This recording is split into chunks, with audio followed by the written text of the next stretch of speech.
Hey, Dave. How you doing? I'm good. It's Good. a very special episode today. This We're is very excited. much so. Welcome to Discograffiti, the music podcast that delivers the objective truth about the entire discography of every single artist and band that ever existed. But before we actually launch into the proceedings, I first want to talk about the fact that my son is trying to kill me. But before we talk about your son trying to kill you, we should introduce our guest. That's right. That's a really weird little left turn we took there, but It's true. That is a very odd, sharp left. Ladies and gentlemen, today we've got a very special guest here with us in the studio. Legendary keysman for Phil Spector and Brian Wilson. You may or may not know his name, but to quote the title of his endlessly fascinating autobiography, you've heard these hands. Please, one and all, no longer tethered to Hal Blaine's beat, but now twisting in the wind on his own, let's welcome fellow music obsessive Don Randi. Howdy. Howdy. Thanks so much for being here, Don. Oh, my pleasure. Great to be here, man. All right, so now we're going to hear Dave's patricide story. Yeah, Don, I need you to hear this. So, I have a Dave almost died last week. Yeah. So I have a 3-year-old son. He was 2 a couple weeks ago. And I was on my inversion table, and he thought it would be really funny once I got strapped in to flip me over as quick as possible, and I fell out of the inversion table, and my head hit cement. Oy vey. Yeah, This is actually worse than it sounds because you've already had I've had 2 neck spinal surgeries, and I have spinal stenosis. Oh, my God. So he whispered in my ear, this attempt failed, but I'll try again next time. And then I ran to the emergency room. Oh, my goodness. And they actually told me that the machinery in my neck, of which there's plenty, was the only thing that kept me from either dying or becoming paralyzed. Wow. Yep. Holy moly. So My son just tries to kill me slowly by inducing heart attacks. He's got a more patient approach to killing me. And Don doesn't even need to have his kids try to kill him because he has so many. Just the thought of it is crazy.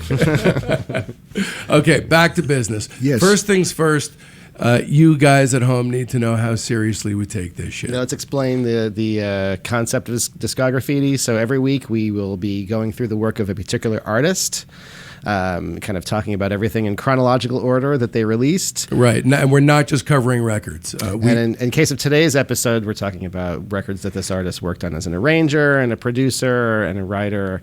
We're covering really everything that he was involved with, really in any way, really. And everything gets slapped with a star rating between 0 and 5. And that allows us to come face to face with an artist's overall arc, which we love here at the show. Today we are turning the spray cans on David Axelrod. Hip symphonic jazz maestro turned guy who was living in a tent on the street, who the hip hop giants of today had to track down so they could give him his checks. Amazing Pretty story. incredible, isn't it? Amazing story, really. Now, Don, you played on almost all of these records we're going to talk about today, or at least a lot of them. Yes. So you're a valuable source of information about Axelrod, who there's really not a lot out there about. It's kind of hard to, we've been doing research for this episode. There's not really a ton written about him. Well, he was, when I knew him, and I first met him, he had just started at Capitol Records as being one of the, so to speak, line producers, one of their guys. Right, company guy. Company guy. Mm-hmm. And I guess the first date I did with him there was with Lou Rawls. Carrying on. Yeah, and I think before that, Les McCann had been doing it for a little while, and somebody else. But they brought me in, and I started working for him for years after that.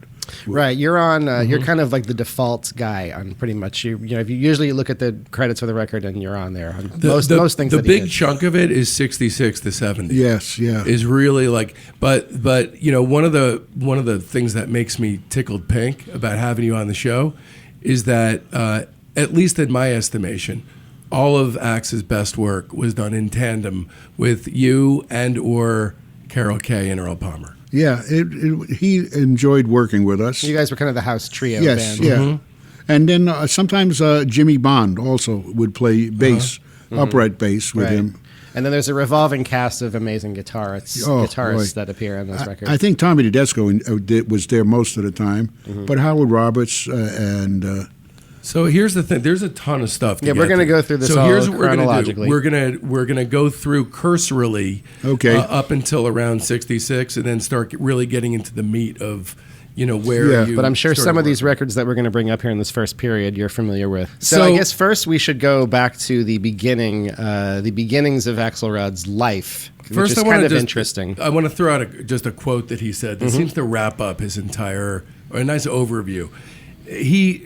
Axe said, I like mixing the rhythms like rock and jazz and add classical sounding strings. Nobody was doing that. I don't know why. It seemed like a natural thing to do, I thought.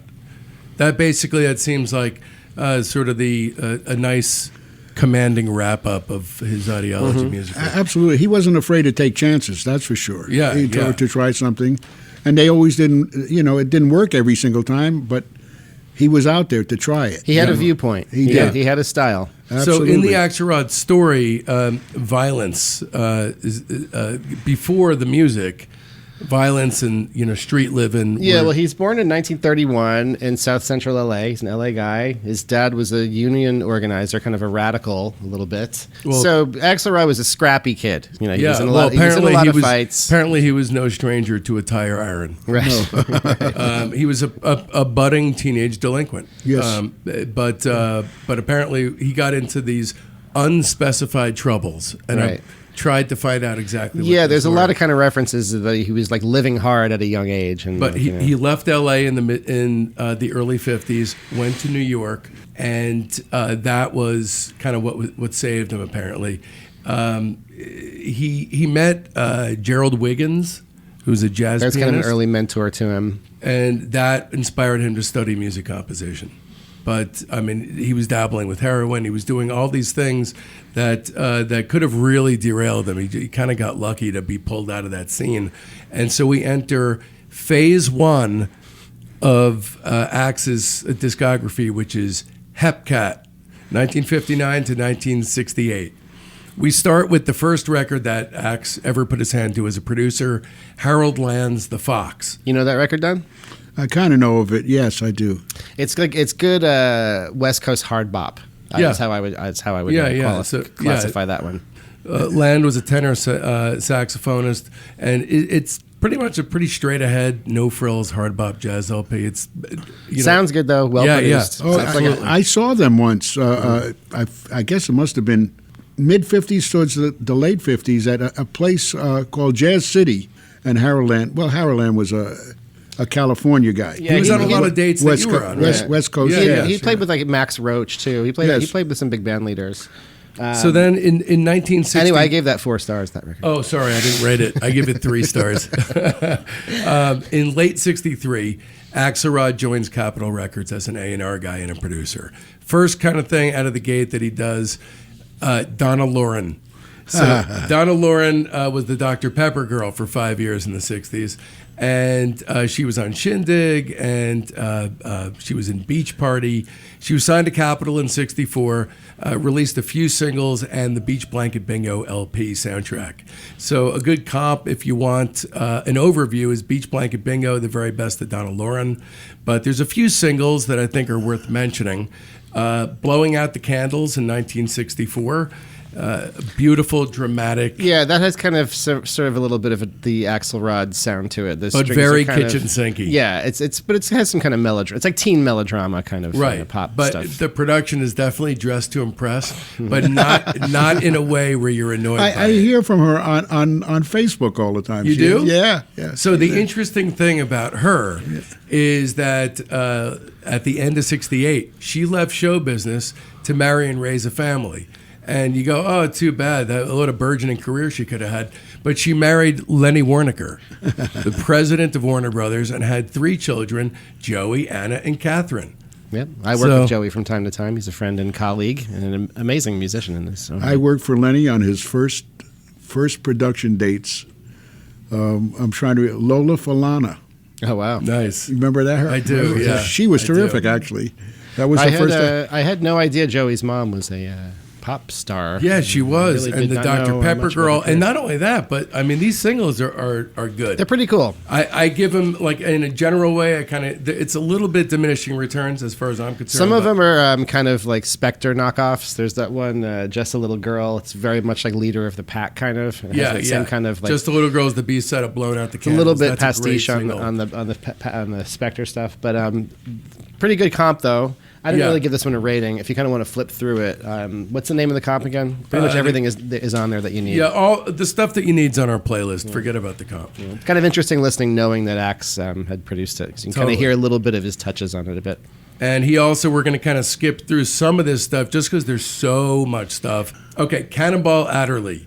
We're going to kind of do this as a grouping. Okay, we're going to get to a certain song of his later on, but Cannonball Axe was a producer from 64 to 74. During that whole time, I really just want to mention briefly one record, Mercy, Mercy, Mercy, Live at the Club, which has Mercy, Mercy, Mercy on it, written by Joe Zawinul, which became a surprise hit. That's a great record if you want to just, start to peek into what Cannonball was about, especially with his years with Axe. Yeah, you must have played on some of those, right? Some of those Cannonball records? I never played with... He had kind of his own band, but I think you were on some mostly of them. New York guys. Yeah. But I worked with Cannon and Axe on Leda Mabulu, the Right. African. We'll get to that. you know. We'll get to that. Yeah, that. But I was a fan of Cannon, man. The right from records they get-go. made together, that Axelrod made with Cannonball Adderley, it's a long and fruitful collaboration, and there's a bunch of interesting ones in there. You could really probably do a whole episode of this show just Totally. on That's those why I'm kind records of skipping alone. past it. 'Cause So it's so huge. there's one really cool record. It's called Accent on Africa that they made in that period. Yeah. That one in particular I really recommend. From 68, right? Yeah, there's a comp called Walk Tall: The Axelrod Years. That's a really good sampler of just some of the different kinds of things they did. They made a couple of records where they were doing kind of live in the studio and made it sound like a club, where they had like a live bar. Were you at any of those, Don? No, I was not. You weren't at the live bar. It's So it's kind of it's sort of it's kind of like a Beach Boys party, right? It's Yeah, kind of like yeah. same idea where they're Same trying to idea. create that, Instead of potato chips, there was Right. probably hard booze and jazz cigarettes. Yeah, it seems like a pretty groovy place to be at. Absolutely. Seems Absolutely. like That stuff is amazing, and I don't go too into it because it's a whole world unto itself. Yeah, but basically. I definitely check out the comp, the Walk Tall comp. It's on streaming and everything. It's on Spotify. And then Lou Rawls, similarly, there's just not enough time to go into Lou with his Axe years. A few songs that we're going to throw on the playlist: "Love Is a Hurtin' Thing," "Your Good Thing Is About to End," "I Can't Make It Alone," and then the 1970 recording of "You've Made Me So Very Happy," which, to be honest with you, I hate the original, but the piano on that was sampled on De La Soul's "I Am I Be," and it's really an incredible version of the song. The Lou Rawls period with Axelrod, I think you're right. It's similar. It's kind of a long and fruitful collaboration. I think there's like 15 or more records from those years. It's a There's ton of stuff. them. A lot of there's some pretty interesting interpretations of the hits of the day. His version of "For What It's Worth" is my favorite. Okay. I think I like it better than the Springfield. Well, Really? Wow. It's. I wonder if it's I couldn't find sessioned information for that. I wonder if that's Earl Palmer on drums on that. Whoever's playing drums on it is kicking all sorts Well, of ass. Earl did most of if Axe produced it. I would, Sounds like Earl to me. Yes, but yeah. I couldn't find an official credit. But So things start to get kind of Axelrod-y, like, in other words, identifiably Axelrod-y, where he's putting his stamp on stuff. Yes. With David Mccallum. So David Mccallum is an actor. He was Ilya Kuryakin on The Man from U.N.C.L.E. and guess what? His son played at the Baked Potato last night. Oh, cool. Val McCallum. That is awesome. That is awesome.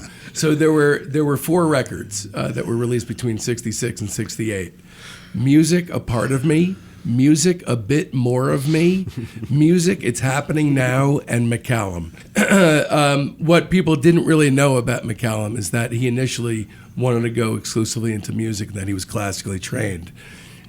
These records are a combination of kind of awkward hits of the day, but then these incredible originals that are mainly tucked at the end of the record. So on this first one, Music, A Part of Me, You have Insomnia, written by Mccallum, and The Sugarcane, written by Axelrod, that are really kind of, that first notion of that. These records, to me, it's kind of like it's like easy listening on steroids, kind of, Yeah. It's like easy listening, but like kind of like a little extra kick to it, A little more inventive. Yeah, a little. Exactly. There's some like cool funky drumming on it. It has a little bit more like balls than typical easy listening records. It's kind of past the age of where the space age bachelor pad thing was popular. This is like more in the 60s, but it's kind of in that same, like you could picture Austin Powers throwing this record on. Totally. I mean, it sounds like Bitch and Cocktail Hour samba. This is not a bad thing. This is no. This I is like a good this thing. part of it. Yeah. No, it sounds like a close cousin to Dave Grusin's work on the Graduate soundtrack. I remember the first time I saw him, and I could think it was Ilya Kuryakin from what was it, Man from Uncle? Yeah. And he was delightful, though. He was a good man, nice man. So there's gems on all of these. Yeah. We will definitely, and there's a really good compilation called The Edge. There's also an even better compilation called Our Playlist. Right. A really good one. Yeah. So we'll pluck the gems from the Mccallum records for you on the playlist, and they're the Mccallum stuff is the ramping up. Like he was starting to get a sense that I can do this thing, but then when the concepts came later and when that core rhythm section locked in, then it gets crazy. So we'll get there. But I think he felt comfortable at that point that he could start trying for his own arranging and his own composing stuff. Yeah. I think he was just coming into his own right at that point. I think, do you think Capitol at that time sees him as like, this is working, this is successful, or? I tell you what, I have Capitol Records. I mean, they were always like on the edge of not doing something. I wish I could say they were anxious to do anything. Everything always had a dollar price with them. They were kind of what can you bring? conservative, What can you bring? what they would do, right. But mind you, David Axelrod was bringing in the hit records, so they had to give him the respect for what he wanted to do. I'm sure a number of times that happened. So that particular record, I give 2 stars. We're talking about Part of Me. Yeah, I give it 3. These kind of go in descending order for me. That one starts. Yeah, they do. They do for me too. I give that one a 3. So then we're in 1967. Mccallum releases music, A Bit More of Me. Basically, his material again is shunted off to. But there's the one great song, which is The Edge. The Edge, which is really kind of like very much the full Axelrod experience. 100% comes into sharp focus on this song. That's easily the best song on the record, and probably made him God knows how much money, because Dre sampled it for the next episode and other songs, probably a laundry list of other songs. It's a very commonly sampled song. You can't help but hearing it and think la da da da da. Yeah. It's the motherfucking D-O-double-G. That's right. I'm sure Don can't help but think of that too. That's funny though. That's right on. There's a couple other really good songs on it. Final, written by H.B. Barnum. I know who you're close with. It's got some juicy drum breaks in it. It's a little bit old-fashioned strip clubby, but there's enough Axelrodisms in it to make it worthy of being on the playlist. This is what, 68 now? 67. 67. Okay, Yeah, so Don, yeah. you haven't really started working with Axe yet at this point. It's the following year, right? 68. Yes. I actually was working for HB, I think, before I was working for Axelrod. Mm-hmm. Okay. Well, this one I give 2.5. I gave this one 2.5. I think each Okay. one I descend a half star. Okay. Spoiler alert. So then 67, David Mccall music, It's Happening Now. And this one, honestly, there's only one song that is a true keeper. And again, this is more preserving the stuff that is for Axelrod fanatics, because the rest of it is just like covering the tunes of the day. It's not really as timeless. But yeah, those to me, like I was saying before, kind of less interesting. But there's some House of Mirrors, amazing breakbeat, great 6/8 breakbeat on that. House of Mirrors, DJ Shadow sampled for Dark Days, an incredible song. Otherwise, the cover choices are kind of unimaginative, I thought, and the partnerships seems to have run its course directly into the ground. It's getting a little less like groovy bachelor pad to me, and more like kind of like we live in the suburbs with a nice lawn. Exactly. Kind of, it's more adult, part of the adult contemporary end of the spectrum. But then we're still in 67. Now we're at Ledamabulu. Ledamabulu Sings is the record from '67. She's a South African jazz singer whose first 2 records were produced by Axelrod after she left due to apartheid. Don, this is an amazing record. It is, and it was so much fun doing to listen to that whole concept of her voice. And then HB did some great charts for her, and I think Axe might have done some of those for her. Yeah. She's an immensely charismatic vocalist. Like her vocal, she's a true soul singer. You know, it really comes from the heart. I feel like her vocals. She fled South Africa and kind of hooked up with some expats from there in New York. Hugh Masekela and Miriam Makeba. Mm-hmm. They had all kind of fled the situation in South Africa, and. So John Guerin's the drummer on this record, is that correct? I think so. Yeah, I think so. I had to really dig to find the players on this, but according to what I found, he's listed as the drummer. So I really love these two. My favorite song on the first album is Pula Yetla, the one with the rain in the background. Yes. My Son is gorgeous. It's very consistent. The one where she does the click sounds on you hear her do that. I think there's a couple where she does. I think she doesn't have Pula yet, though. I think there's one though that's I think an authentic from one of the tribes. It's amazing. Wow. The blend of the African style and then the Western style of playing, it really works. It totally works. Yeah. You would think it would be sort of like I don't know, armchair xenophobe weirdness. There's a lot of attention to the arrangements too. I feel like on that record, it feels like very like a lot of care was done with the arrangements. Everything kind of builds nicely. I think Cannon had something to say about that too. They were careful with it, you know. So I know he gave HB a lot of ideas about where it should go. This record has held up really well to me over the years. I think it still sounds really great now, and it's kind of, I think, underappreciated. I agree, and I think she should have been a superstar.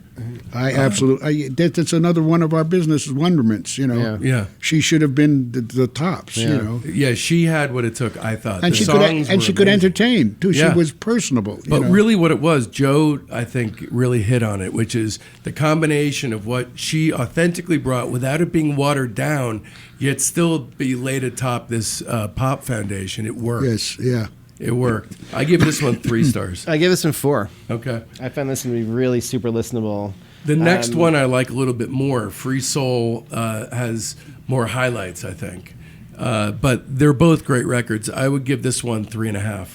I gave this one the same, 3.5. Yeah, it's so hard to find out information on this. I'm kind of like trying to be detective on, because I was really into this. I had a couple of these songs that were on one of those comps that had been in like my iPod for 20 years or whatever. So I knew that those couple of songs. But most of this was all new to me, and I was really impressed. I think some of them were based on authentic, like folk songs, right. of that, you know, and I think he might have just put his name on it.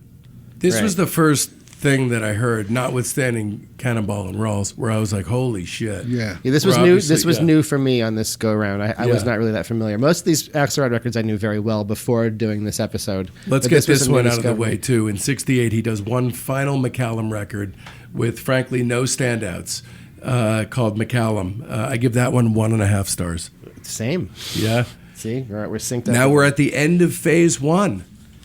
Phase 2. Cosmic Triggers and Crate Diggers, 1968 to 1970.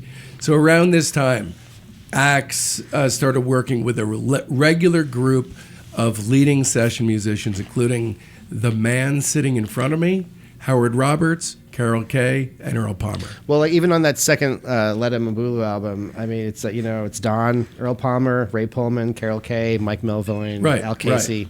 Right. You just made me think of a great funny story that I have to share with you on a Lou Rawls date that Axel was producing, and Howard Roberts playing guitar, and Earl, of course.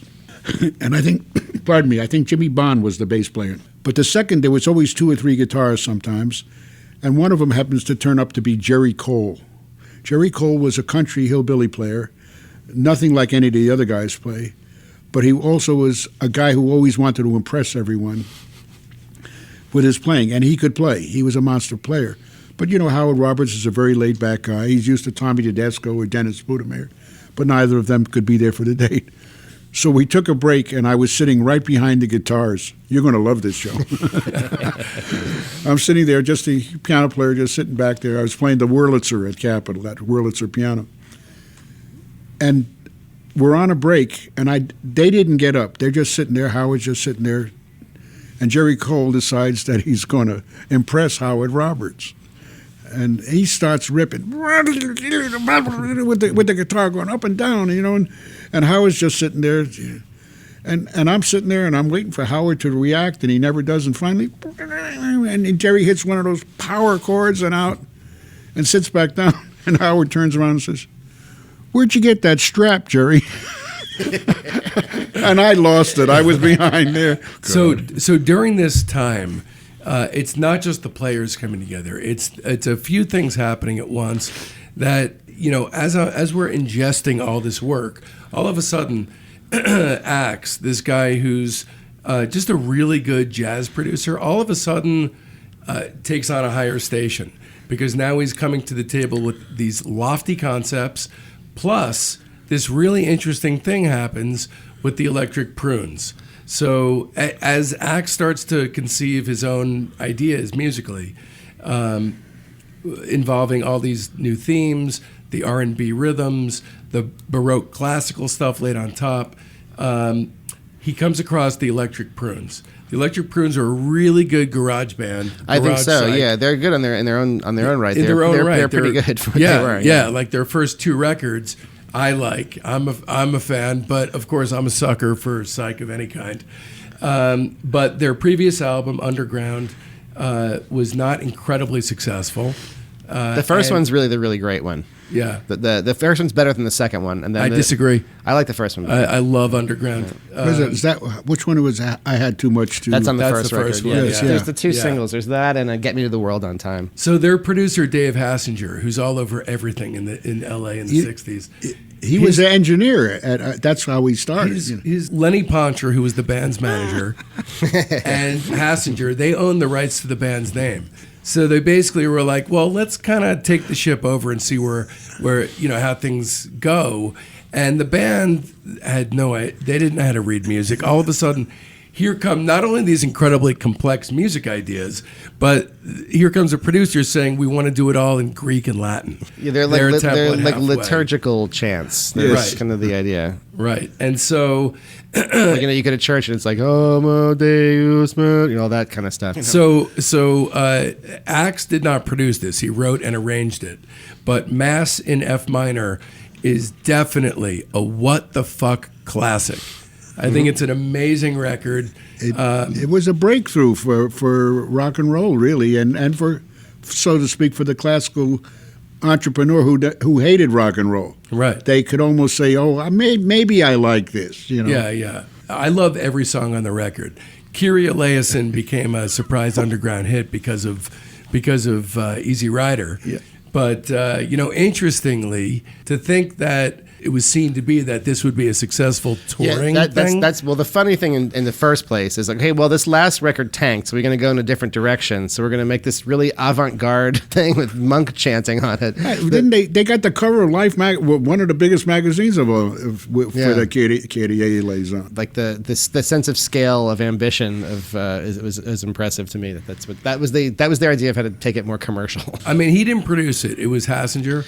He didn't produce it, but I really feel like it's really his record. His record. He's really the auteur. He's the auteur of the record. Really. That album had quite a lot of extensive orchestral stuff, with the French horns and the strings on it, and the choir. There was a choir that sang on that also. The impossibility of making records like that today. Oh, I know. Forget about it. Well, and yeah, exactly. They just wouldn't even bother. Everyone you got to have a movie budget to do that. Yes, exactly. Yeah.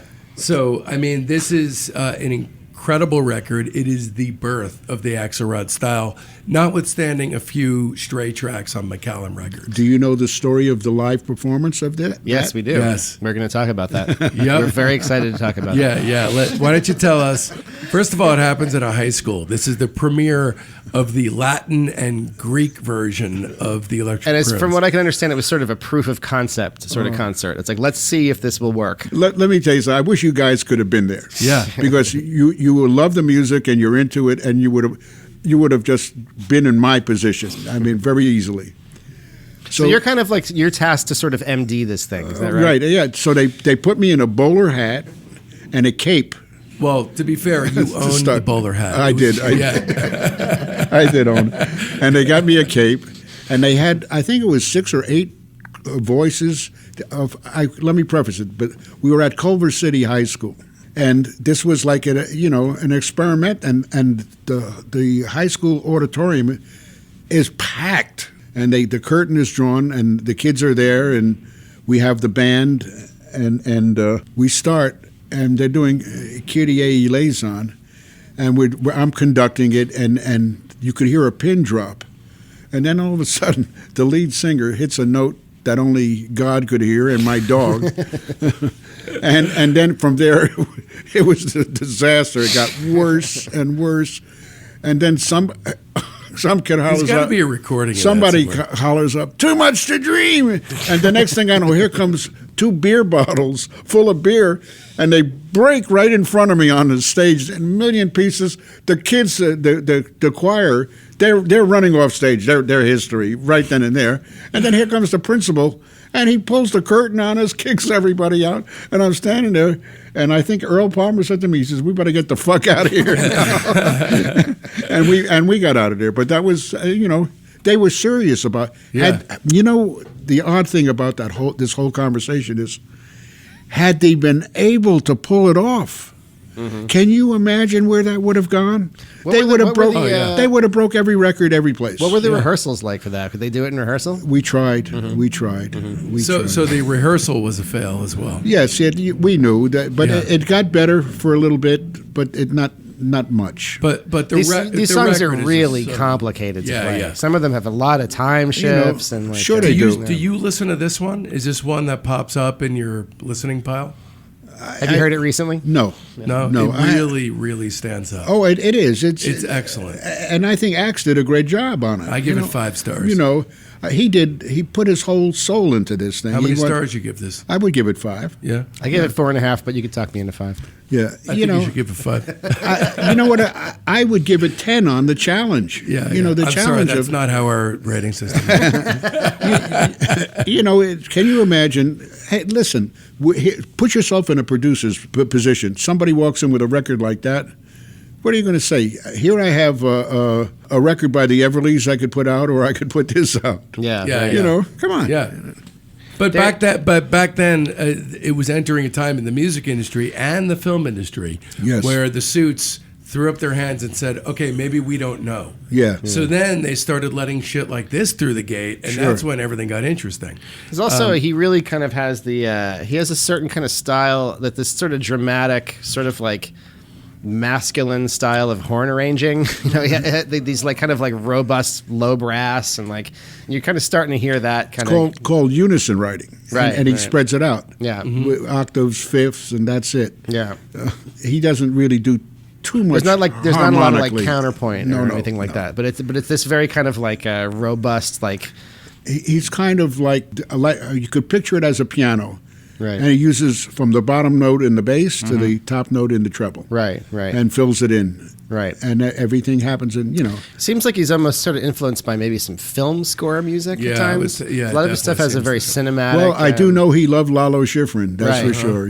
So he loved the way. You can hear some of that, like he's thinking of it in kind of cinematic sort of way. It has a sort of wide I hear screen. some Bernard Herrmann in there, too. Oh, that's one of my favorite. But he's really getting that going on this record, and that sort of becomes like the dominant. What's your favorite Bernard Herrmann thing? I love the piece called Atlantis on Journey to the Center of the Earth. I like the movie he did, Taxi. Oh, Taxi Driver? Taxi. Love the score for that. Love theme from Vertigo. That's great. That's great. But there's a good lesson like that. If you're a young person studying arranging and everything, listen to that stuff. Oh, yeah. Pretty. Taxi Driver is the quintessential, like, lonely, like, dark end of an alley playing a sax thing. It really is. Then Axe took a strange little Before we detour. move on from Mass and F minor, this is another one where it's hard to exactly pinpoint who's playing, especially the lead guitar. but there's some amazing lead guitar. in all Mass those in F fuzz minor. shreds. Just like really incredible playing. I think maybe Richie Podolor, maybe. It could be Mike Dacey. Right. Yeah. Okay, See, yeah. a lot of times they're just listed on the same Because session. he but I liked really he never liked played Mike what. Dacey, which surprised me because Mike Dacey was the out guy. For the acid rock, they bring him in for that type thing. It's almost kind of like how he would put bands together the way like Ellington would or something. I need this guy for this. I need this guy to do that. I need this. And that was admirable. You know what you want, you go for it. Why not? Yeah. Especially if you can get it. So Hard Water, he did this album with this band that was pretty undistinctive, which has almost none of the classic Axelrod stamp to it. The band is called Hard Water. They're kind of Buffalo Springfield-y. There's a couple songs we're going to put on the playlist, Monday and Not So Hard. But this is a strange album for him because he was in the midst of dominating another band, basically, and making them his own. And then here comes this other band that's not even that great to begin with. And he's not puffing his chest out and dominating the scene here. So it just comes off like a few dudes who live in their parents' basement it sounds and kind dream of being the Standells. It sounds kind of regional to me. I give it 2.25 stars. A quarter. Okay, now we're moving on I give your to... quarter stars 0 stars. Okay. I gave That's Hard fair Water enough. 2 stars. It sounds like one who's just kind of pressing record and getting That's basically getting the thing, it. getting He's it getting over a with. paycheck. So 2 months after that, we have Song of Innocence. Oh, boy. Okay, October 68. This is... why don't you describe it, Joe? The concept. Yeah, well, it's based on a cycle of William Blake poems. It's a sort of a loose kind of theme. I think to me the theme of it is really in the way the music is written. It sort of has a wide-eyed. I mean, the album's called Song of Innocence, and it does have a sort of wide-eyed kind of optimistic sound to me. The way the William Blake bit of it comes across to me is it's sort of a yearning sort of feeling. Not really a strict concept album like some of his later ones. Right, and also without beating you over the head. Yes. With the concept. It's more of a a feeling. A feeling. That It's a he's vibe, trying to get across. I feel and it's like a very strong feeling. I'll tell you what, he gets some of the moods of that album are, I mean, they're so wonderful. I mean, absolutely. You don't have to go. I mean, they were never touched again. It's like its own album. There's no other. Well, you see, I asked Axe one time. I said, "Why don't you perform it?" I said, "Why don't you do some of this stuff live?" He said, "Well, you'll have to conduct it. It was just not Axe. Right. So I said, "What's the sense?" I mean, Axelrod was more passive than that when it came to his own stuff. He got to do that by the end of his life. I mean, in 2004, he had that Royal Albert Hall show. Yes. And he used all of the hip-hop sample money to hire tremendous orchestras. Yeah. Fuck you, money. To me, also, Song of Innocence is a step up in just how everything is very all the rough edges are kind of sanded off, so it doesn't have the prunes are still kind of psych and kind of freak out style, where there's a precision to Song of Innocence. Everything is like right in its place, and it's a little bit more meticulous in the way it's crafted. Well, did you get that sense, Don, when you guys were making it? Well, yeah, and you know something interesting that Capitol did do. They let him have his budgets. Those were expensive albums. There are 33 players. On this record. Those were not easy albums to do, and and he did take his time doing them. I mean, it's not like he took months, but we took our time. There's a good amount of rehearsal involved in getting that together. Get it right. One of the interesting things about this record is that there's all these sort of cod psych records that are coming out around this time, like the Zodiac, and it's basically Suits trying to deliver psych messages to kids who are too smart to fall for it. And this could have ended up like that. This could have been like a sort of cod psych piece. Instead, it has so much heft and weight to it. It is, in my mind, a perfect record. All right, I have to stop you. I have a theory. Somehow, I mean, when you try to analyze all this stuff and you accept it, you can't really intellectualize it too much, right? Because it's not. It's a very basic, simple form that he uses that becomes what you make it. Right. I mean, it's not like he's writing counterpoint and he's all over the place with the string lines. He's not. He loves whole notes. Yeah. He loves to whole notes over and over again to make a point.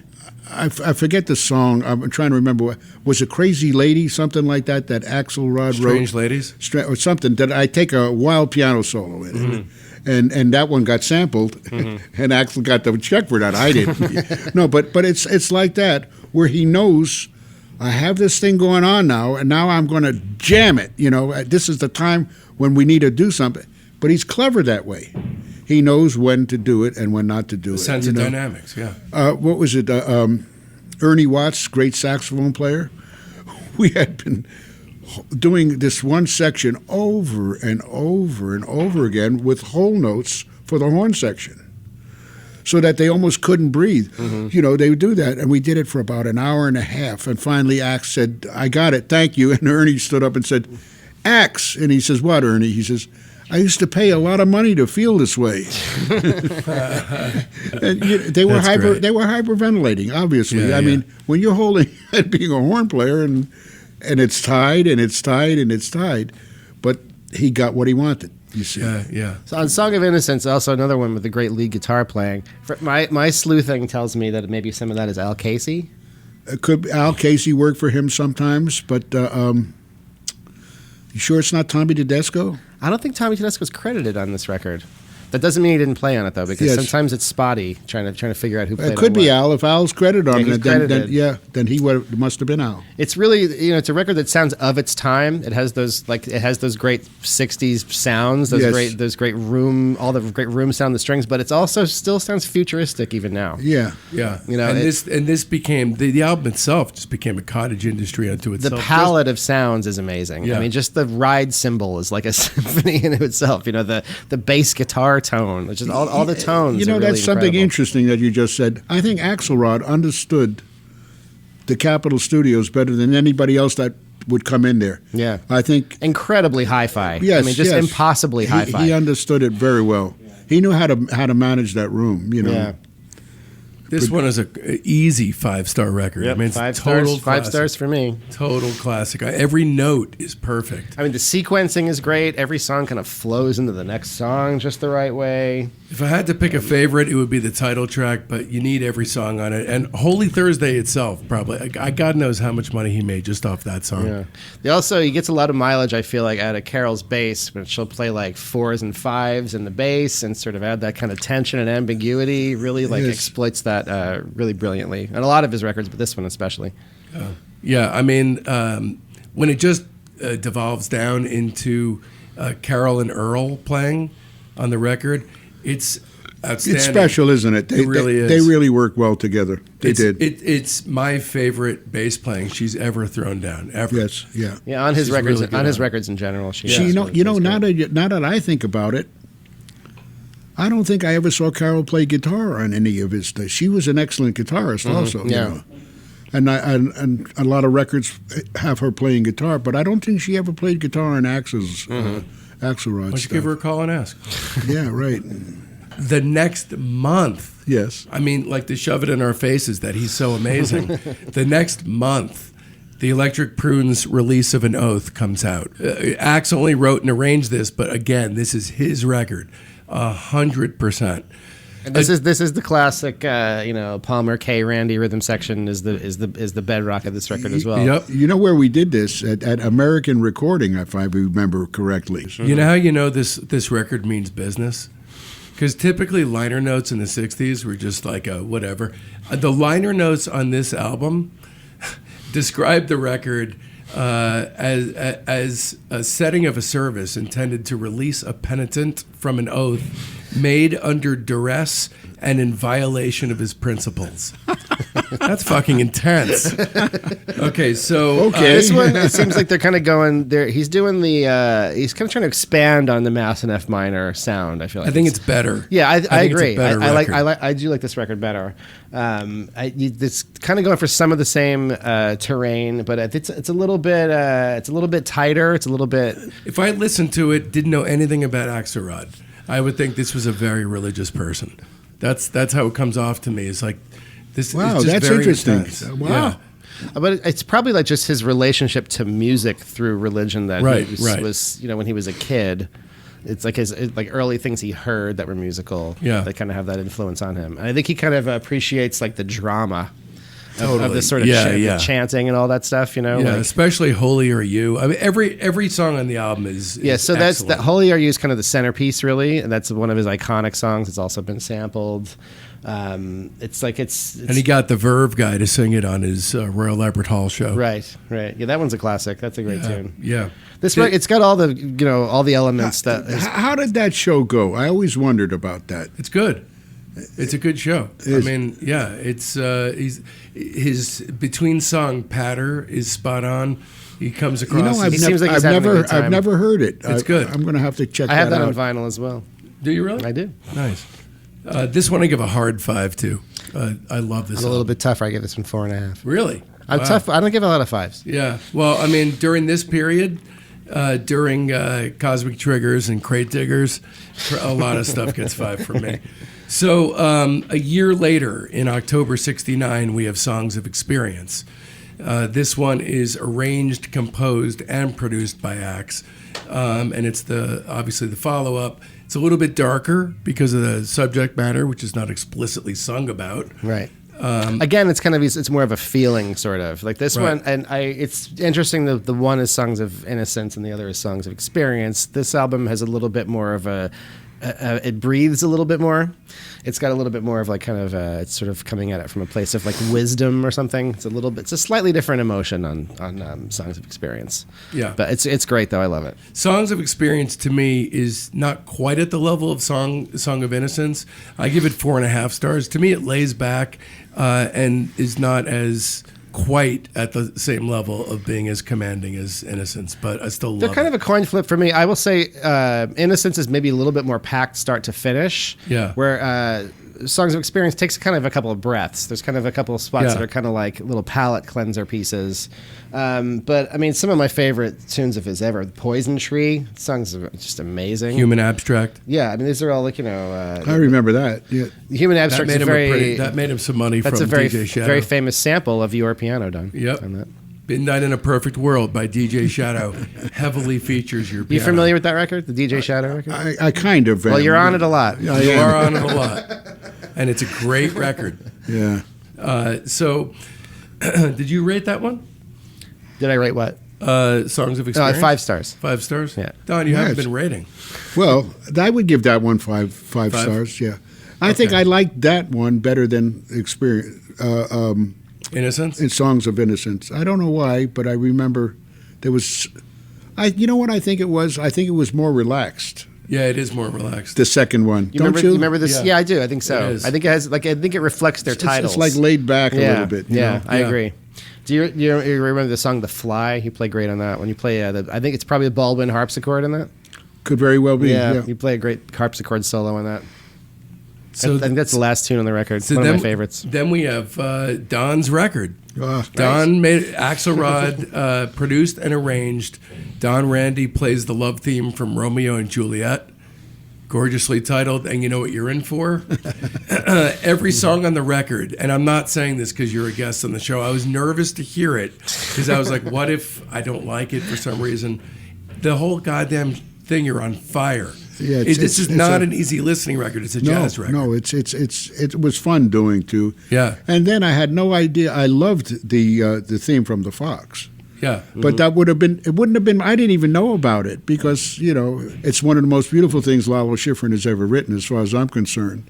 And it was a very controversial movie, for especially for that time, dealing with, two women, for those days. But it was done so well. It was an excellent film. But his whole score to that film is marvelous, And if you go on YouTube, and you'll see how many people have played that, my version of the Fox thing.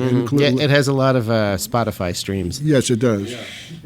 My favorite of your playing on the record is the first track, Shay. Oh, yeah. I mean, you're just ferocious. That's another Lalo Schifrin. You're ferocious on that. It's he let me go really, on really good, man. And Carol's on that, and so is Earl Palmer on that record. Mm-hmm. Yeah. I think Tommy Tedesco was on it also.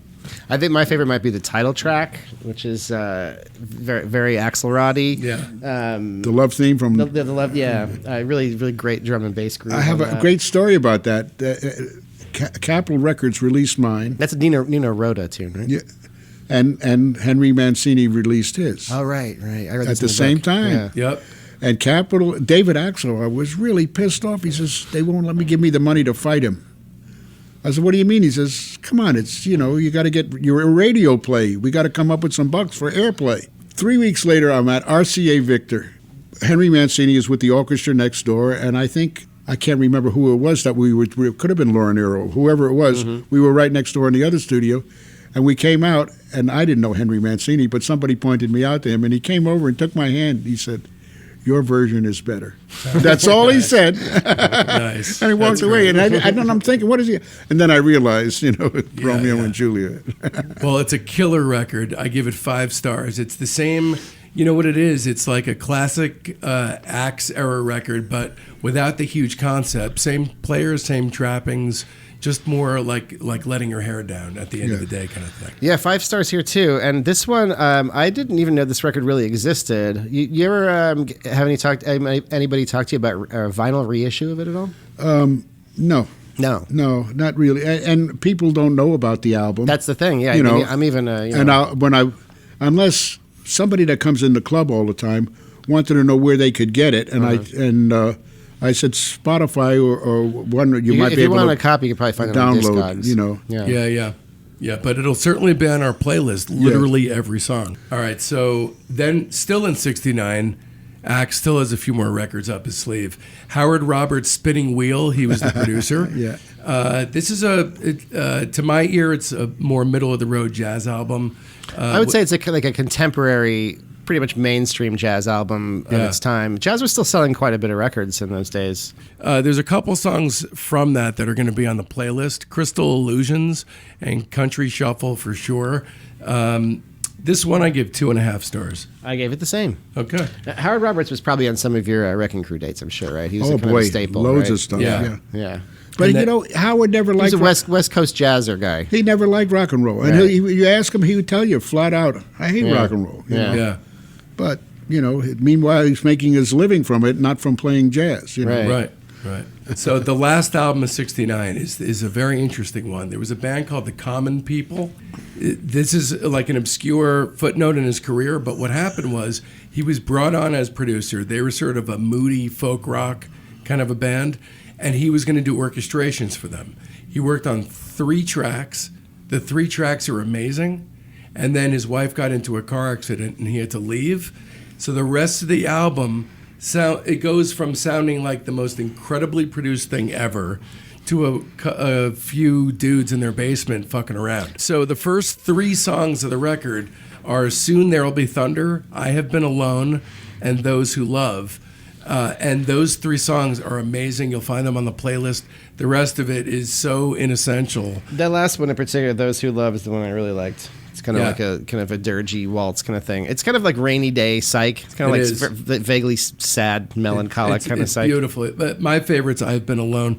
But just Axe's stuff alone, I give 4.5 stars. It's kind of interesting. I rated the whole record, so I gave it 2.5. For the whole record, I would definitely. But if we're going just Axe, I guess 4. Then we're in 1970. Willie T, I'm Only a Man, he produced. Do you know Willie T at all? I don't recall the name. No, I don't. He's a singer from New Orleans, R&B singer. It's a pretty cool straight ahead like R&B record. Half of it's great, the first half, and the other half will do in a pinch. It has some Axelrod-y things on it. It has some kind of dramatic strings and has the kind of heavy rhythm section. He liked a heavy rhythm section. He did. He liked stuff that had some booty to it. I think that's why it's translated so well into hip hop. He used percussionists a lot of times too on his stuff. Yeah, I remember seeing Gary Coleman there. Emil Riches did some of them. Especially later into the 70s. The record's kind of started to take on a more funk kind of character. Then we have Pride, which is interesting because. Oh, wait, what are we giving Willie T? I'm Only a Man. Oh, I give that 3 stars. I give it 3.5. Sweet. Then Pride. Pride is a group from 1970. Axelrod was co-composer with his son, and he also produced it. It's sort of it's like an interesting try, I felt. You remember this one, Don? I have no idea. You played on it. You're on it. I did? You're did I on play it. on it? Yep. It's Palmer K. Randy. Axe's son. Yep, Palmer K. Randy. Oh, wait a second. Is this the one that no longer with us, the son. I think so, believe yes. Yeah. Yes, I believe think so. Yeah, Michael. Michael, all right. Is that the son who's no longer with us? I think so. I don't. It kind of has like a Mexican folk kind of vibe to it a lot. There's a Yep. lot of nylon string acoustic and castanets and things of that Yep. nature. It's okay. I unfortunately don't love it, but there's a song, "A Hope," that I like a lot, with a critical K Palmer breakbeat at That had to have 138. been that breakbeat had to have been sampled, right? It had to have, yeah. It's really Yeah. amazing. I gave it 2 stars. It's give kind of it not 2. super essential. It's not. Then we have Earth Rot. Okay, so Don Randi's all over this one. Axe is the composer and producer. The album was recorded with a choir singing from the Book of Isaiah, and an orchestra that included Earl Palmer, Ernie Watts, Mr. Don Randi. So Carol's gone this time. Yes. Still a great record from his classic period, and you have an ecological theme to it. Yeah. The only thing that I wish was different about it is I wish those voices weren't on it.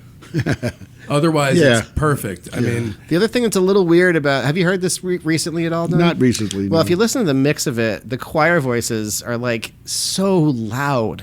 The track is like sounds puny and tiny in the sections where the choruses sing. So it's just mixed very, very did loud. did he do the final mixing, Axelrod, or did I'm somebody not else? sure. one of his last wishes was to re-release it without the voices at all, and he got to do that. So yeah, they just put it out. Who's the label that did this? It's on a really Can't small little remember, boutique yeah. label. Oh, put it could out. this be the one that This is the one we were talking about earlier. Ethan got them Yeah. to re-release. Yeah. So if any fans of the podcast, Incidentally, they let us come up to Capitol and do a whole bunch of stuff sitting at Capitol and doing the interviews with Dave's wife. oh, She came there, and it was really nice of her to for do this that. release, For this release. Right, For with Ethan. it's this one and a couple other ones. I think they also reissued. There's a deluxe of this that comes with 2 records. With 2, yeah. To me, this and one other song are the end of an era. This album I give 4 stars to. I give this 3 stars. Earth Rot. An instrumental version I would probably give 5 stars. Instrumental would be 5. I probably would, even if those parts with the vocals sounded kind of weird and empty with no vocals. I think I can imagine a 5-star album. Well, he wanted it that way, which is a relief in thinking that. Yeah. One last thing about this and the end of phase 2, Tensity. Right. Tensity is an Axe original off of the Cannonball Adderley Quintet and Orchestra record, which, as far as I'm concerned, very nicely and neatly buttons up Axe's Purple Patch era. It's a great song, filled with the trademark Axe dynamics. Yeah, it's a great blend of like actual like real like jazz and Axe's style. Great song, classic, definitely on the playlist, essential. And that's the end of phase 2. Phase 3, Overblown and Undercooked, 1971 to 2000. First, we start off with Rock Messiah. Or just Messiah, as it says on the cover. Right. Why is it called Rock Messiah? Or it's also known as David Axelrod's rock interpretation of Handel's Messiah. This is a record he did in 71. Basically, his motivation was to make Handel more accessible. It's arrangements by Axe, played by a 38-piece orchestra conducted by Cannonball. And we rarely quote other rock critics, but a writer for Ebony, Phil Garland, described the album as Jesus Christ Superstar on a bad trip. And I thought that was a pretty apt conclusion to have reached. That's great. It's a pretty severe drop-off just in quality in terms of the arrangement. What year is this? 71. 71. There's also bits where, the vocals are kind of, musical theater-y on this. What Yeah. label was that on? It must have been Capitol, right? Not sure. You're just It's trying to not make it look Capitol. bad. I don't think so. It's credited to him as the artist. Axe is the artist. Yeah, it was his record company. Okay. Well, then there's there's passages of it where it's just orchestral stuff, and even that stuff is kind of like more kind of like This is not the one where it's almost the Holocaust type. No, that's a later one. That's That's later. later. That's way later. So this one I give 2 stars. This is the first time where I feel like, wow, I don't like this record. Yeah, I didn't really like this one. I gave it 1.5. Yeah.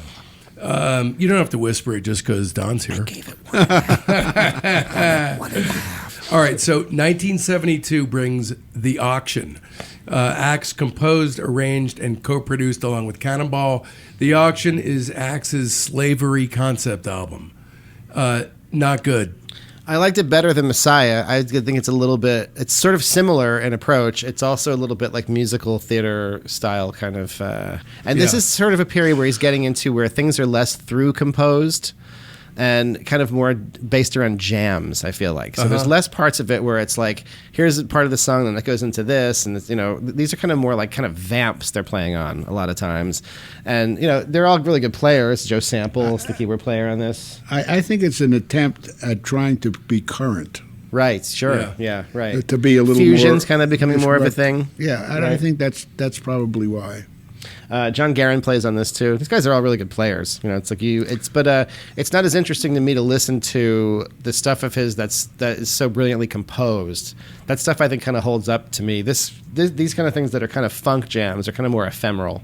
Yeah, it's sort of like they're all really good players playing on a session date, but it doesn't have the timeless kind of thing that his best right, stuff because does. also the insinuation of a concept is one thing, but then having spoken word sections in your record, that's a whole, that feels didactic. Yeah, I bet there's some good crate digging stuff on this, though. If you you could probably find some bars that are nice to sample. I give it 2 stars. I gave it the same, 2 stars. 73, there's nothing. 74, he arranged and conducted Gene Ammon's Brass Wind.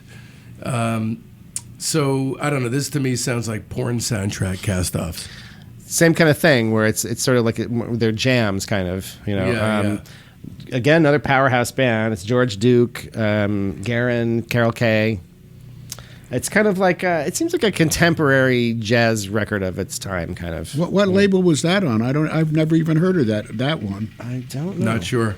Huh. Not sure. You're throwing us the tough questions and making us look like shit. I didn't know he had ever recorded with Gene Ammons, you know. I give this one 1.5. I give this 2. That one to me falls. I always give 2 stars to records that I feel are like competent genre records. Yeah, that is to me. So was Carol the bass player on that? Yeah, she's playing one? electric bass in there. Wow. And then next up is in 74, Hampton Hawes, an album called Northern Windows. Axe produced, conducted, and arranged. Are you on that one? That's Hampton Hawes. Yeah. He's an amazing piano player. Yeah. That was one of my influences when I first started playing. He was one of the first guys I heard that played at that little club, Sherry's. Yeah. And he was amazingly wonderful. Doesn't get enough credit for how good he was. There's some good stuff on this. Carol Kay again plays electric bass on this. And kind of in the Axelrod sort of style. She's sort of a recognizable voice on the record to me. Otherwise, a pretty straight jazz date, I think. I say So same for me. I give this 2. I mean, you could if this is your kind of thing. 2.5. Yeah, it's a genre record of its time. Yeah. You know, it's there's definitely nothing wrong with it. Just, you know. Then we're back to his solo career. In 74, he released a record called Heavy Axe, which he arranged, conducted, and mixed. And this is sort of more on-the-corner type generic street funk. No big concept weighing it down, at least. But I don't know. To me, he wasn't at Capitol anymore, was he? I don't think so. I think not for this one. No. I think for the last couple, I don't think he's been at Capitol. There's kind of a handful here in this period that have some cool things on them, but you know aren't as great as the classic stuff. This is the weakest of the 3 to me. I agree. I only like the Guaraldi cover, the Cast Your Fate to the Wind. Yeah, there's a couple of vocal things in here that I'm not really into. I mean, I love George Duke. I really love his playing a lot. He really plays some great solos and stuff on this. It's a pretty cool funk record. It's the same thing I would say about some of the other ones where it's like it's kind of more in the jamming kind of fusion sort of space. My favorite aspect of what Axe does is the dichotomy and the way that the strings on top work with what you guys are doing on the bottom. Without that top, it's just that's the other thing we haven't really talked about. This doesn't really have the strings thing, the orchestrated thing going on at all. This is a different kind of record, really. Right. I give it 1.5 stars. I'm not a fan. I like it okay. I gave it 2.5. I like it better than you, I think. 75, we have Seriously Deep, composed and arranged and conducted by Axe. And And it's got that sort of like 42nd Street in New York City vibe from the 70s. Yeah. So Seriously Deep, I give 2.5 stars. I don't really, There's love some things Reverie. I like about this. So this one has a, Joe Sample is keyboard player on this, and he's playing a lot of, it's credited as ARP synthesizer. So I'm guessing he's probably playing a 2600. It's either a 2600 or an Odyssey. It's got to be one of those two synths, and it's kind of a main character of the record. So there's, and it probably sounds like a Fender Rhodes, right? Well, there's some stuff where it's like he's doing these sort of like kind of kitschy sounding leads that kind of have like that pew pew pew pew. Oh well, that could be the ARP. Yeah, that's definitely that. But then the cool stuff from it is he plays this sort of growly low bass that's this very ominous kind of like synth bass. It's like boom boom. This very like that. It's kind of like gives the record kind of a sort of like scuzzy sort of character. I like this one okay. There are parts of it that are kind of kitschy, but I gave this 3. And I give it 2.5. I liked it better than Heavy Axe. Yeah, it's better. Then Don comes back into the fold. Thank God. 1977, we have Strange Ladies, written, composed, and arranged by Axe, produced by Axe and Earl Palmer. This is a real return to form. I mean, you guys are back. It has a lot of qualities that make those 60s records so timeless. Right. He has that same approach where he's mixing kind of the sort of dark funk beds with the very detailed string arrangements. It has kind of his classic sound. You know what I'm finding as sitting here listening to you two guys, I didn't realize how much Axe had done, because we're doing other things and stuff like that. I know I didn't do everything that he did, but it's still his own stuff. It was always tons time. He kept going on. Because some nights he'd come into the Baked Potato in the 70s and just hang out all night, like just to listen to music. And he'd like to come. He'd like to go in to see Sweets Edison too when Sweets was playing there. So he would go in those nights. Well, I'll tell you, the Prolific thing dried up big time. Yes. Soon. Yeah. Very soon. Yeah. So, this was a bit of a last hurrah. It was. It was a last This hurrah. record has a lot of interesting stuff on it. Mujer Extraña, remember that tune? That's a tune in 5/4. It's a really interesting 5/4 because most of the time you're playing in 5/4, it's kind of like a bar of 3 and a bar of 2, or a bar of 2 and a bar of 3 kind of. But this feels like it's a bar of 4 that just like stops for a second and then goes back into. It's a really interesting 5/4. Really cool playing on that. Tony Palm. Great strings and horns on it. Was great. Yeah, Tony Palm was sampled by Lauryn Hill. That's the one with me playing on. Yeah. Yep. That's the big one. I guess they gave Axe supposedly $80,000. Which seems like a lot, right. but is not really very much. How about Terry's Tune? Does that one ring a bell to you? No. That one's really the centerpiece song of the record. It's got by far the most streams. I think that one's kind of a you know hit what? in the digital age. You know what my part said? Go for it. Go for it. Well, you did. Yeah. I remember that. You know what? This is kind of a sad album to me in a way because this is sort of a last gasp of creative ecstasy from him. Yeah. Before his releases became very sporadic and his discography basically trickled to a halt. But this was it. You had like most of the great players back. This one I give 4.5. I gave it 4.5 as well. And every single song on it is going on the playlist. Also, Terry's Tune was sampled for Ghostface Killah's Supreme Clientele, one of my most favorite hip hop records ever. And then we move into, that's his last album of the 70s of any kind. Yeah, there's really a lot of good stuff on that record. That one was a really pleasant surprise. I didn't really know that one before we did it for the show. It's awesome. It really is. And good on you, Don, for being there at really the right moments. I mean, you're on all his best records. 1980, Axelrod composed and arranged a record called Marchin', which was produced by Axe and Earl Palmer. This is no good. Very obscure and hard to find. Yeah. This one, it's like it almost very digital. The existence of it is almost it's like it's been scrubbed. You can't. It's not on YouTube. It's like, I know. I had to really dig to find a copy of it to listen to.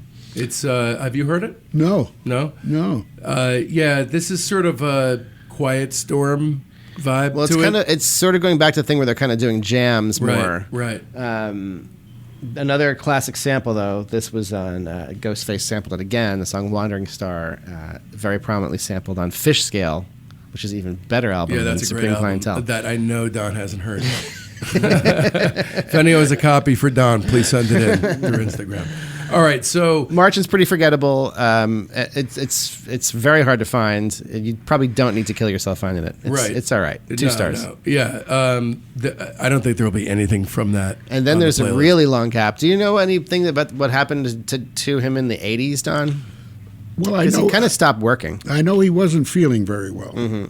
and he was limping. You know, he was walking with a cane. He did nothing from 80 to 93. You know, I just think he was out of the business. You know? Yeah, Right. he was out of the business. So I spoke to him a couple of times, but he didn't even want to come hang out anymore. You know, Yeah. so. It was probably painful. I mean, if you're course. that busy, prolific, and then it just fizzles. Also, I guess he's kind of a hard-living guy at the time. Mm-hmm. Well, you know, we all have our. You know, he had a lot of dark sides, We were all young once. and I think when Except after Don, he skated through. after his son passed away, I think he blamed himself a little bit. You know, and who knows. Yeah. You know, it's so tough when you're dealing with drugs like that, and it gets you dealing with an overdose or whatever. Mm-hmm. It's hard to especially if you've been there and you got better, and now you have to deal with it again. Right. You know. Yeah. Well, I know that in the 80s, he apparently he made 3 solo albums that went unreleased, and then along the way he had 3 marriages. And a whole bunch of drug problems. I'm not blaming the 13-year absence on that because I just don't know. But The information about him is pretty scant. It's pretty hard to find. he apparently had a love affair with cocaine from 64 to 81, which is what I heard. But he told Mojo magazine that he never abused the drug, explaining that we never did anything but sniff it.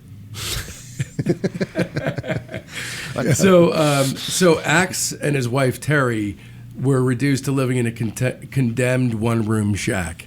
There was a great article in Mojo that explained how he was actually homeless when all these huge samples started. His discography was ransacked by hip-hop producers who then couldn't even find him because he didn't have an address. He was homeless. You know, it's so sad because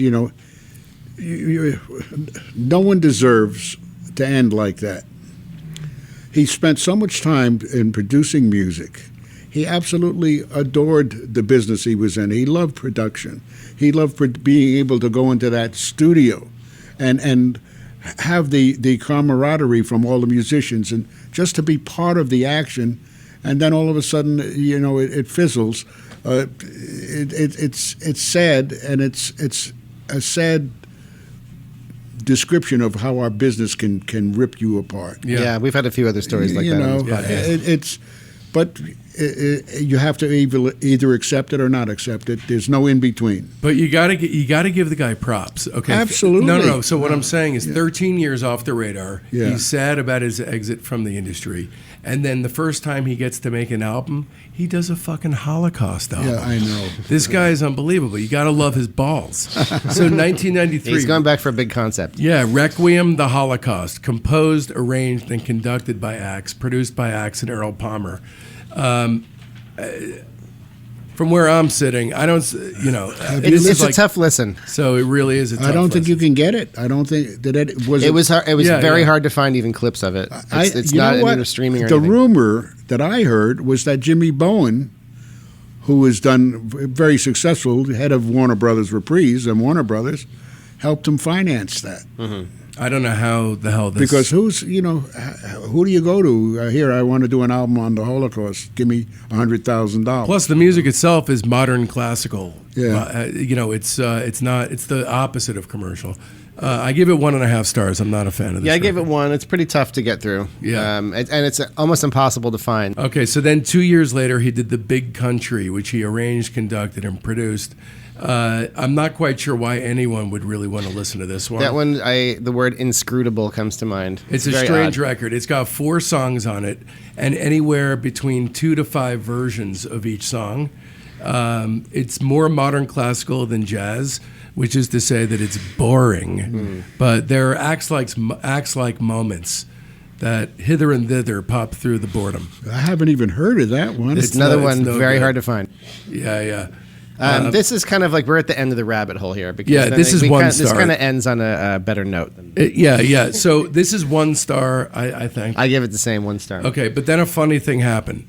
His discography was ransacked by all these people, okay? And so we talk about why it's such a natural for sampling. There's just so much drama in it, and there's incredible funky drums everywhere, and then there are extended sections where there are break beats, and there are extended sections that are like phrases that you can sample. It's just a natural. I mean, when I used to own I still have it actually. It's in here somewhere. My Akai MPC sampler. You know, the first time I busted it out to start doing some sampling, it's the first thing I threw in there was some Axelrod samples. Is that what DJ Shadow used? He did. The MPC? In fact, I believe it was the same one, the MPC 2000 Okay. is how he made all of Introducing. I'm pretty sure he made it with that and just a couple of turntables. Okay. So his record starts to get a lot of notoriety because of how frequently he's been sampled and how much, and he sort of like becomes a friend of the crate digging community. He kind of like embraces it after a bit. DJ Shadow and James Lavelle were doing a record in '98 called, the project called Uncle, and the album was called Science Fiction. They asked Axe if he wanted to remix Rabbit in Your Headlights.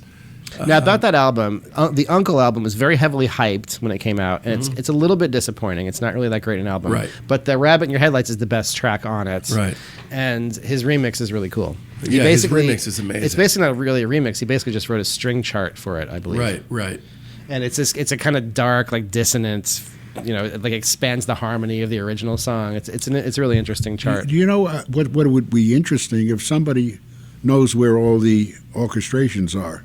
Somebody must The have actual physical charts. the physical charts. Yeah. Yeah, that Because would in those days they would send it out to a copyist. Right, it's probably And on a file copyist, somewhere. you know, Yeah.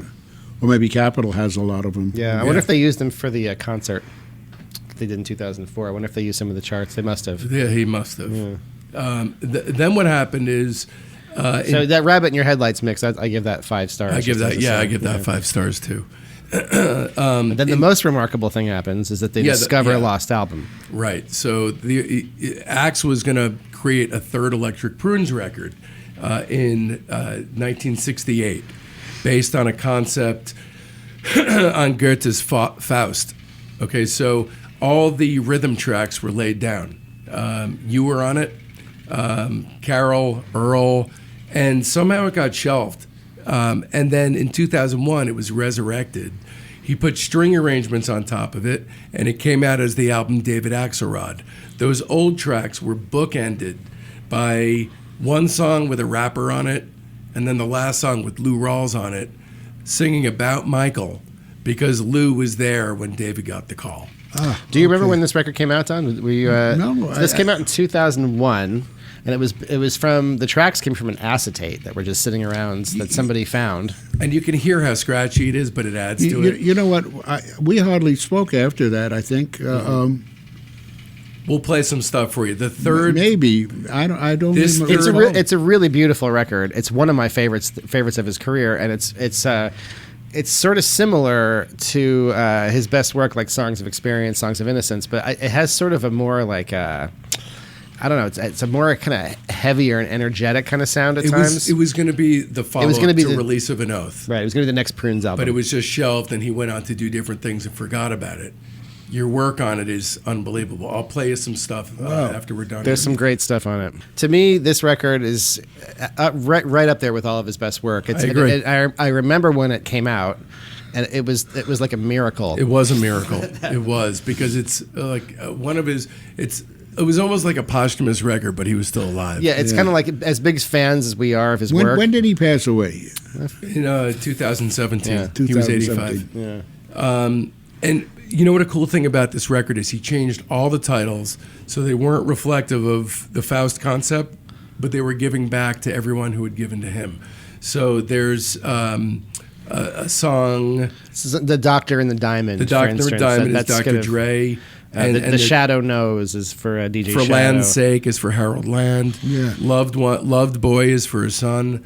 This was him giving back, and it was, except for live at Royal Albert Hall or Royal Festival Hall, it's the last album that was released in his lifetime. Now, this one, again, it's hard to find.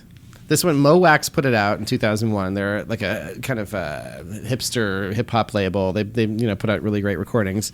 Really, really cool label. But it's not on any of the streaming services, and you can't even really find it on YouTube. That's completely insane. Yeah, I had to go pull out my own files of it from that I had from. You have it on vinyl, don't you? Not that one. No, I still have the CD. It's one of the few CDs that I couldn't bear to get rid of. I give that one 4.5. I give this 5. Now, there would be a good thing for Light in the Attic to go after. Somebody should put this out again. It's probably not in print right now. Did you ever see the thing they did on Lee Hazelwood? Yeah, I have the beautiful, isn't it? I have the 2-disc compilation. I don't have the big giant box set. I have the box $400. set. Yeah, but I have the 2-disc best of. They gave me one because they had they shot some of the shots with Lee in the baked potato. They did a great infomercial on that thing that was out for almost a year. Yeah, it's amazing. They spent some money. They spent a lot of money. It's a beautiful on it. package. The thing That's why they just re-released Nancy's thing. Right. The LP is on Light in the Attic. Right. Yeah, they do great work over there. So then the last album released in his lifetime is live at Royal Festival Hall, and he does say that he was able to pay for that night's 26-piece orchestra with the royalties from Dr. Dre's The Next Episode. You ever played that place, Royal Festival Hall in London? Yes, I have. Really beautiful.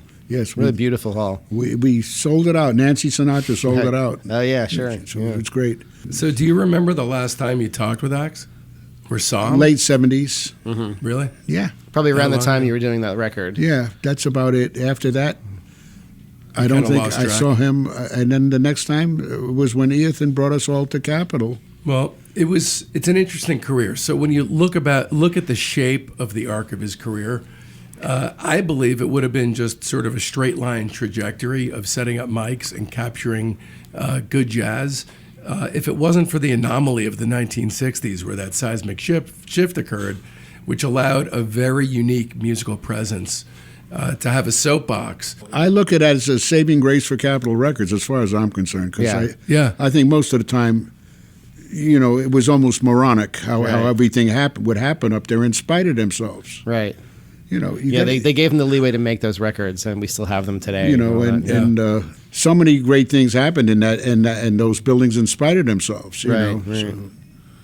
I mean, he was good. Then he was doing great stuff. And then it was kind of a struggle, I think, We talked to about this a little. that. We talked about this a little bit in one of our other episodes about the idea of postmodern music, and his music kind of meets a lot of that criteria for me. Where it's a blending of the genres in a way where it's not it's not jazz and it's not classical and it's not rock and it's not making any of those things any lesser. It's the fusion and it's also, of it. Yeah, right. But it's the fusion, but it's also not quite jazz fusion. Yeah, either. well, It's without boundaries, right, really. Right. It's the lack of boundaries. Right. It's just music. That's right.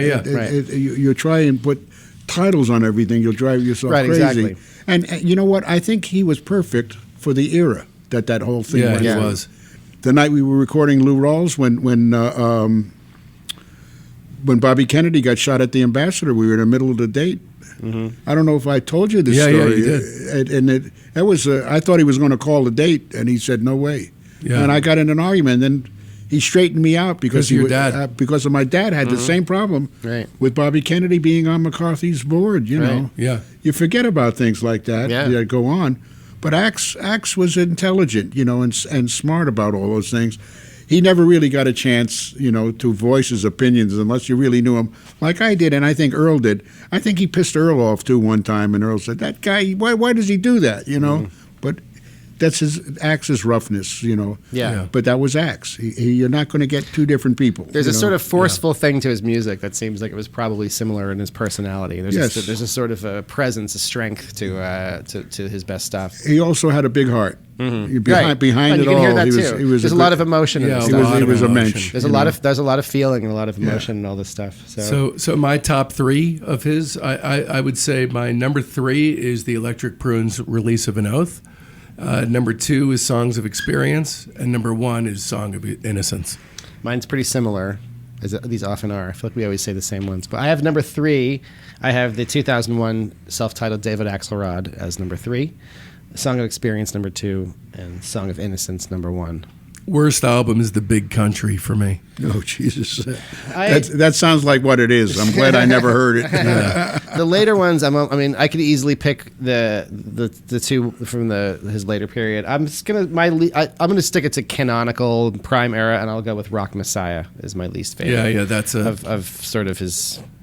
Not really counting those later ones as canon or something. Right. But right. you could make that definitely argument. say Messiah. You could make that argument. But overall, this is a guy who, if you don't know who David Axelrod is, I hope you've been furiously pausing and listening to music as we've been talking about it. If not, definitely go to the playlist that we've created for you, and This one's an epic playlist. it really Can't is. go There's wrong a with this one. ton of great stuff. It's basically you can't really say it's Don Randi's greatest hits, but certainly all the best stuff on it has Don Randi on it. There's no question you. about that. Don, we love you very much, and Thank we're you, guys. Thanks so much for so being here. happy you came on. Had a fun day. Day. As always, a pleasure to chat with you. You think this was fun? Wait till we chomp down on sandwiches at Felipe's. Absolutely. All right, our fans out there, be sure to tell everybody about our show. Follow Check us on out on Facebook, Instagram, and Twitter. Right, Smash that like button. Smash the like button. Subscribe. Tell everybody about us. We are here every Monday, and we will see you next week. And until then, See you on Discography. bye bye.